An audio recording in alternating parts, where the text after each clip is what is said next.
Assalamualaikum warahmatullahi wabarakatuh, Kang. Waalaikumsalam warahmatullahi wabarakatuh. Sampurasun. Rampes. Oke, saya diterima oleh Kang Oni di balai yang berada di kolam. Di belakangnya ada tulisan Kukulu. Kukulu adalah sebuah dusun. Kalau di tempat lain ada yang namanya Jorong di Sumatera Barat. Ini dukuh begitu di Jawa. Yang desanya namanya Blingbing. Kecamatannya Pagaden Barat, Kabupaten Subang. Ini adalah destinasi wisata yang baru saja, insya Allah akan besok dibuka, di launching secara resmi. Ownernya adalah Kang Oni Suwarman. Beliau membangun secara bertahap. Jadi sahabat pembelajar nanti bisa datang kemari, dan di bawah nanti akan ada peta lokasinya.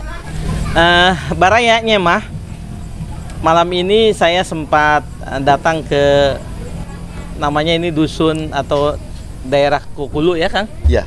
Di desa Blingbing, Kecamatan Pagaden Barat. Luar biasanya di Subang ini ada putra Subang, nama lengkapnya Oni Suwarman. Kita lebih mengenalnya dengan nama Oni SOS, Oni SOS. Beliau adalah senator dan peraih suara terbanyak. Lebih dari 2 juta. Periode pertama 2 juta. 2 juta, periode kedua sampai 4 juta. 4 jutaan. 2 kali lipat. Di segmen lain nanti saya akan guar itu, akan kita kupas. Dengan biaya berapa, Kang, katanya, Kang? Kalau kemarin yang kedua itu kita hitung itu 10 juta. 10 juta saja. 10 juta saja.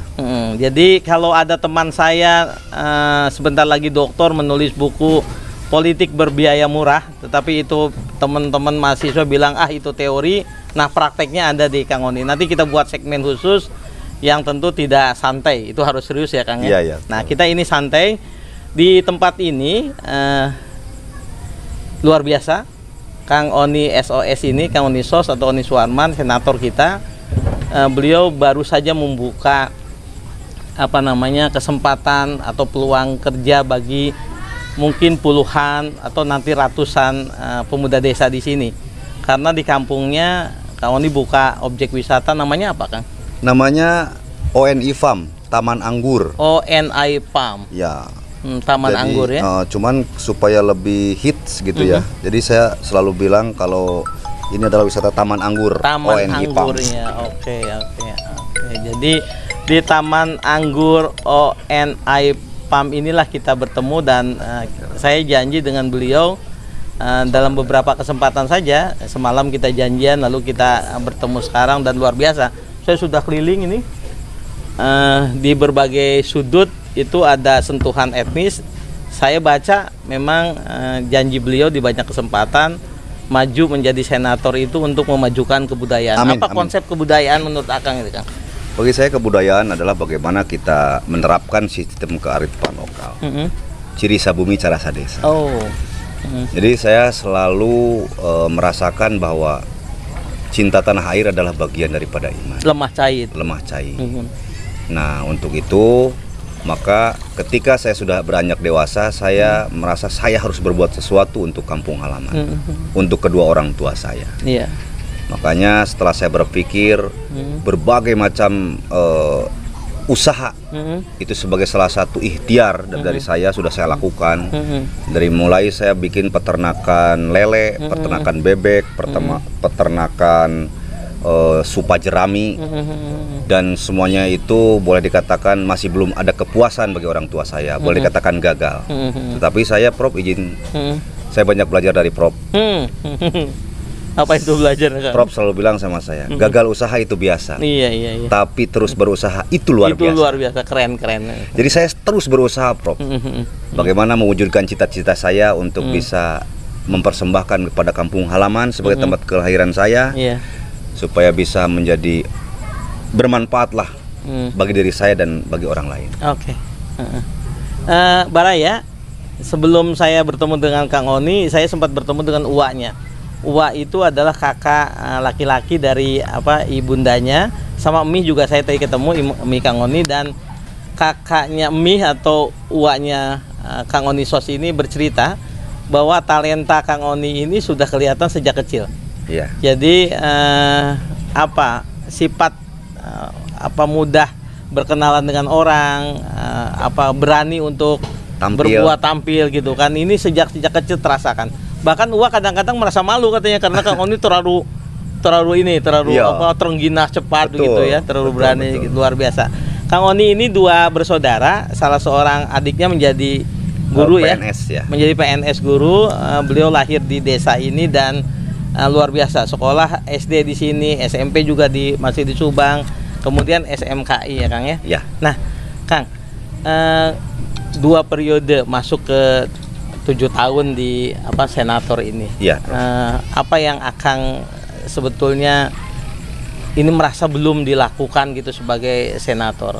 Dan apa yang harus dilakukan itu, Akang? Banyak hal, Prof. Banyak ya. Artinya saya akan terus berjuang sekuat tenaga saya. Bagaimana diri saya itu menjadi jembatan aspirasi bagi masyarakat dan daerah. Yang paling penting adalah saya ingin bahwa ketika saya di DPD ini jadi sesuatu yang bisa bermanfaat gitu ya. Tapi yang paling penting saya pengen kewenangan DPD-nya dulu lah. Betul. Jadi, karena banyak yang tidak paham bahwa kewenangan DPD itu ya serupa dengan DPR saja, padahal gitu ya. Kita hanya punya kewenangan itu 100% di pengawasan saja, controlling. Jadi legislasi dan budgeting sama sekali kita belum diberikan kewenangan penuh, Prof.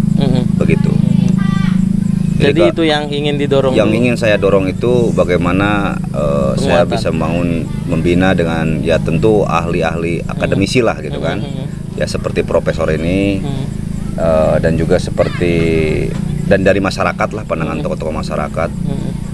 Kewenangan DPD RI itu perlu ditambah dan perlu penguatan karena jujur saja, Prof, walaupun saya dipilih dengan boleh dikatakan hanya modal uang kampanye 10 juta, Prof, akan tetapi kan itu memerlukan perjuangan yang sangat luar biasa. Kita ini murni dipilih oleh masyarakat dalam bukan dapil gitu kan, tapi satu provinsi. Satu provinsi. Nah, jadi yang boleh dikatakan demokrasi itu gitu kan. Kita itu langsung dipilih oleh rakyat, gitu. Tidak melalui partai. Secara personal. Gitu. Baraya, kalau ada pandangan yang mengatakan bahwa suara rakyat adalah suara Tuhan, dan senator dipilih daerah pemilihannya itu satu provinsi, sementara di beberapa provinsi misalnya dibagi dapil-dapil untuk DPR RI-nya, sedangkan DPD kan satu provinsi penuh. Kang Oni ini mendapatkan lebih 4 juta misalnya di Jawa Barat yang satu provinsi. Dan suara Tuhan itu 4 juta itu ditumpangkan harapannya kepada satu senator kita, sementara kewenangannya masih itu saja. Nah itulah yang kemudian gitu. Mesti harus saya harus berjuang bagaimana caranya kewenangan DPD RI itu ya boleh katakan ditambah lah gitu. Kan. Artinya supaya kita yang murni dipilih oleh rakyat gitu kan. Secara konstitusi gitu karena konstituen kita yang memilih. Jadi kita ada output juga untuk masyarakat pemilih kita. Jadi tugas Kang Oni di periode kedua ingin memperkuat DPD, tentu didukung oleh akademisi, oleh masyarakat, suara-suara. Dan untuk masyarakat sendiri tentu kan juga sambil terus menjalankan aktivitas, Kang Oni juga harus menjelaskan bahwa kemenangannya masih ini loh gitu ya. Tidak. Gitu. Tidak perlu kalau masyarakat. Tidak, bagi saya berjalan apa saja. Jadi ketika orang misalnya memberikan aspirasi ya Prof, saya lakukan apa yang saya bisa dan yang menjadi tanggung jawab saya. Saya mampu di bidang pengawasan ya saya lakukan saja. 100% saya gunakan hak kewenangan saya di pengawasan itu saya lakukan. Tadi Kang Oni sudah cerita soal ikhtiar untuk membangun daerahnya begitu. Betul, ya. Prof. Mulai dari bebek, kemudian lele, lalu pengemukan sapi misalnya pernah juga. Kemudian tiba-tiba kok kepikir untuk membuat taman anggur. Idenya dari mana awalnya tuh? Nah, pada saat saya membuat taman anggur ini, Prof, saya melihat dari salah satu YouTube, di mana saya sekilas saya melihat kampung anggur yang ada di Jogja. Nah, dari sana timbul, wah luar biasa ini. Seorang ibu-ibu bisa menggerakkan gitu kan, masyarakat sekitar untuk menanam anggur sehingga anggurnya itu bisa menjadikan ekonominya itu penghasilan tambahan gitu, apa namanya, menggerakkan roda ekonomi di masyarakat sekitar. Banyak orang yang datang gitu kan. Nah di sana pasti roda ekonomi pasti akan naik. Nah saya sempat berpikir di sana, akhirnya saya coba. Nah, tetapi saya juga kan orang yang suka difoto, Prof. Saya ini orang yang selfie. Dan saya melihat bagi kaum milenial, ibu-ibu juga kan, selfie ini sudah menjadi kebutuhan.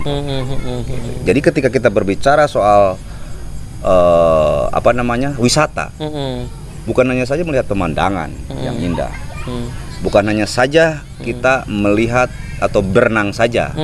Nah, akan tapi di sini juga kita harus tunjang dengan bagaimana sih pojok-pojok atau ada spot-spot untuk Instagramable lah gitu. Bilang gitu. Akhirnya saya mencoba dibikin lah sampai mungkin ini ratusan ya, betul, yang kecil-kecil ini. Ya, Prof. Jadi ada macam-macam ini, Prof. Ada taman macam-macam, ada taman pesawat, Prof. Ada nanti ya kita tiba. Iya. Sampai bisa masuk nanti ke dalam itu. Bisa masuk ke dalamnya nanti. Lihat kabin ya. Prosesnya nantilah, Prof. Sekarang kan masih kita satu-satu aja dulu, biar apa namanya tidak konsep terlalu berat. Iya. Biar terlalu berat juga di sakunya gitu, di modalnya gitu.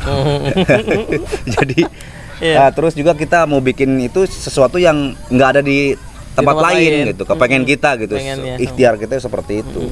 Kalaupun ada di tempat orang lain, biarkan kita yang pertama. Gitu. Misalnya saya membuat sendok terbesar di dunia, Prof. Oh iya, itu rencana. Enggak, sudah. Oh sudah ada. Sudah ada itu. Di mana? Di sana. Tuh, di sana tuh kan. Oh, itu sendok ada terbesar. Itu sendok terbesar di dunia, Prof. Tidak ada yang bisa membuat sendok sampai 8 meter kan. Belum sendok ada lah. 8 meter.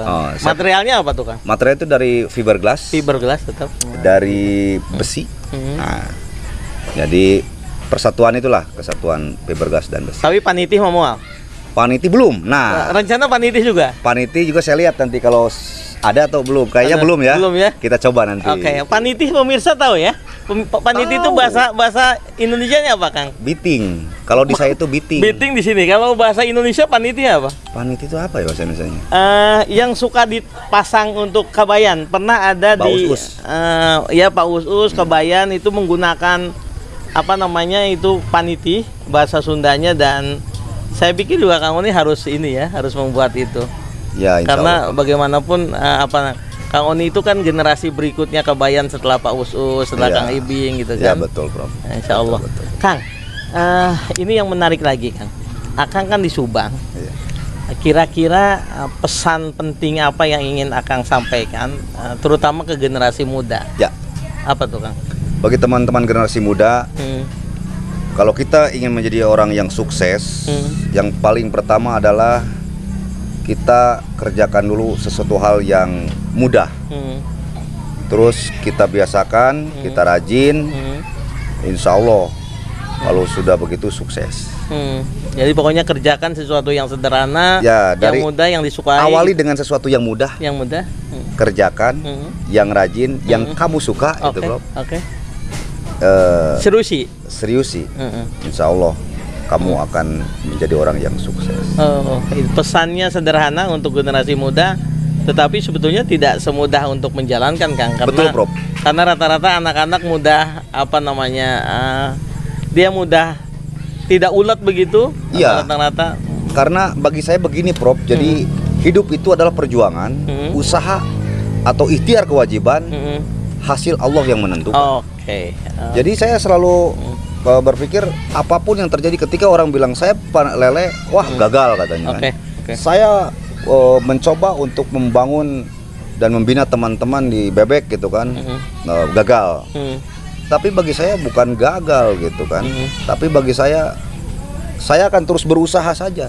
Sampai orang bisa mengatakan, wah hebat Kang Oni misalnya, bukan hebat saja lah maksudnya. Wah Kang Oni sudah bisa membuat sesuatu nih, gitu kan. Bisa dirasakan manfaatnya gitu kan. Ya kalau saya berpikir nggak muluk-muluk lah. Ya ikhtiarnya saya sih sebanyak-banyaknya. Tapi kalau misalnya hanya segelintir atau misalnya hanya beberapa juga, ya nggak apa-apa. Yang penting kita jangan menjadikan keburukan lah bagi orang lain gitu, Bro. Ya Baraya, ketika saya berkesempatan untuk menunggu sholat maghrib, lalu sholat maghrib, saya menyapa beberapa jamaah yang merupakan pengunjung. Yang luar biasanya Kang Oni, saya tanya ternyata banyak dari luar kota. Oh. Dan juga ada yang dekat dari Kalijati tadi bermotor ke sini dengan tiket biaya murah, katanya 5 ribuan, sekarang di masa Lebaran 10 ribu begitu ya. Dan yang kerennya lagi ternyata di sini itu banyak sekali pedagang-pedagang yang berasal dari desa di sini gitu ya, yang masuk kemari. Bukan hanya desa di sini juga, Prof. Jadi ada yang dari desa sebelah juga, misalnya dari desa Kaunganten, dari desa mana lagi Gardu, gitu, Cidadap, banyak juga, Prof. Banyak yang sudah di sini ya. Bukan satu desa saja ternyata. Dan saya meyakini bahwa karena kami memang bukan ekonom, tapi banyak ekonom yang mengatakan bahwa pariwisata adalah sektor yang memberikan dampak ikutan yang luar biasa. Bahasa Inggrisnya multiplier effect ya, kayak gitu. Betul, Prof. Oke, dan dari sana kan mulai dari nanti sepanjang jalan banyak toko oleh-oleh, lalu kemudian di sini nanti ada parkir, lalu kemudian masuk banyak pedagang dan tentu staf yang harus bekerja untuk mengurus ini semua. Luar biasa, Kang. Ya. Tanpa banyak berteori, Akang sudah memang betul-betul aspirasi masyarakat menumbuhkan perekonomian di desa ini. Nah, sekarang segmen terakhir biasanya kita tanya dua hal. Bagaimana mimpi Kang Oni untuk Subang ke depan? Itu idealnya seperti apa? Idealnya saya bahwa Subang ke depan akan menjadi kabupaten yang terdepan di Indonesia. Dan untuk menjadi kabupaten yang terbesar di Indonesia, Subang harus punya partner gitu kan dari luar. Banyak mitra ya. Banyak mitra kita dari luar. Saya rasa itulah yang harus kita harus dilakukan oleh para birokrat atau pemimpin di Subang ini ya. Jadi kita jangan hanya mengandalkan APBD, tetapi apalagi PAD-nya apalagi PAD-nya gitu kan memang dirasakan tentu belum mencukupi ya kalau untuk PAD ke APBD-nya gitu kan. Yang saya harapkan dengan adanya pelabuhan Patimban, dengan adanya kita punya sektor pariwisata di daerah selatan gitu, dan pantai di daerah utara. Dan pantai di daerah utara. Dan alhamdulillah sekarang di daerah tengah yang tadinya tanah tandus, tanah kering ya saya coba berusaha untuk menjadi sebuah daerah pariwisata. Dan alhamdulillah ternyata banyak orang yang bisa mau dan datang ke sini. Nah, saya kira ada baiknya bahwa pemerintah ke depan dari Kabupaten Subang harus bisa membuka diri untuk bisa bekerja sama dengan pihak-pihak luar lah. Boleh dikatakan city sister gitu kan. Sister city gitu. Kota kembar ya. Ya, kota kembar gitu. Jadi saudara lah, saudara. Jadi saudara saling membantu apa yang misalnya dibutuhkan dari sana, misalnya pertanian. Nah, kita bisa mengekspor. Bagaimana misalnya kita di sini punya pohon rambutan, ketika panen itu kan harga murah. Betul.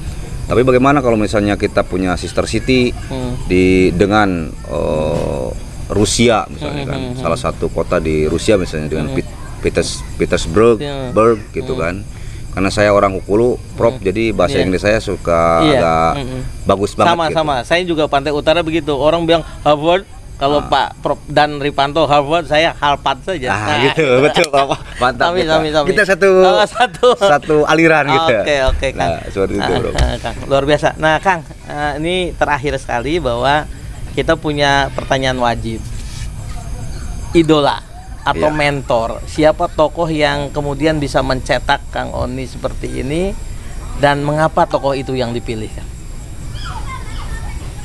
Saya mencetak bahwa pertama idola saya memang Pak Ibing kan. Tentulah pasti.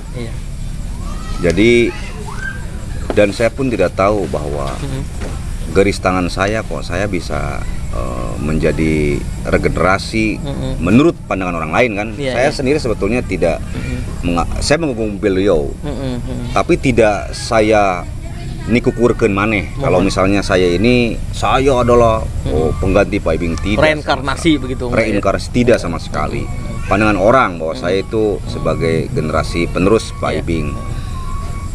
Artinya saya salut sama beliau itu adalah tingkat intelijensi beliau dari bagaimana beliau punya kecerdasan membuat orang ketawa tapi tidak menjatuhkan secara fisik atau sarkasme gitu, seperti itu. Dia punya intelijensi yang sangat luar biasa dan sampai sekarang saya belum bisa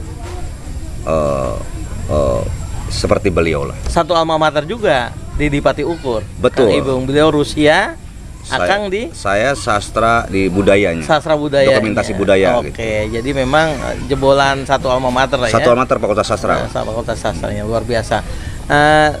Sahabat Baraya Muda, dari segmen yang lumayan cukup panjang ini dengan Kang Oni, saya bisa paling tidak menyimpulkan 3 catatan penting.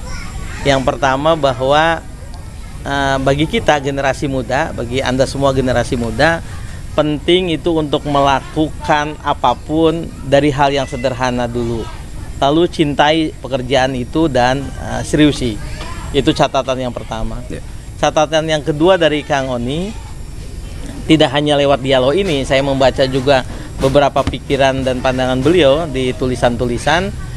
Beliau mengatakan bahwa Subang ke depan itu harus menjadi kabupaten terdepan dengan cara Subang, pemerintahnya menjalin hubungan kemitraan dengan daerah-daerah lain di luar negeri, kota-kota lain, kabupaten lain, distrik lain begitu di luar negeri. Ini penting karena bagaimanapun di zaman sekarang kita harus ini. Dan ada kata kuncinya untuk anak muda, sektor kreatif di banyak pandangan beliau itu menjadi penting. Jadi ekonomi kreatif menjadi penting. Kemudian yang ketiga, ini sebetulnya belum jelas tetapi saya menyaksikan sekali, Kang Oni memang betul-betul menghargai tradisinya. Sebelum kemari Kang Oni masih menyempatkan diri untuk mendoa dulu, rasulan ya, Ngarasulkeun karena besok mau launching. Dan beliau betul-betul dibimbing terus dan hadir ibundanya Mi tadi ya, Mi. Luar biasa. Jadi Kang, hatur nuhun, ini banyak Prof. pembelajaran. Saya sudah merepotkan Akang dengan Tidak padahal kan merepotkan harusnya mengerjakan untuk banyak hal besok. Siap. Hatur nuhun Akang. Sami-sami, Prof. Sukses, sehat terus. Salam buat istri. Siap. Salam baktos istri beliau menjadi dosen di Fakultas Hukum Unpad, alma mater saya, S1 S2-nya. Mudah-mudahan Akang dan keluarga serta Mi Bapak sehat semua ya. Salam kembali sama Ibu. Sami-sami nuhun. Mohon Ibu juga agak lagi sakit sekarang. Oh iya, semoga cepat sembuh, Prof. Oke, amin. Nuhun. Insyaallah. Hatur nuhun, Baraya Sadayana. Saya tutup dengan assalamualaikum warahmatullahi wabarakatuh dan sampurasun.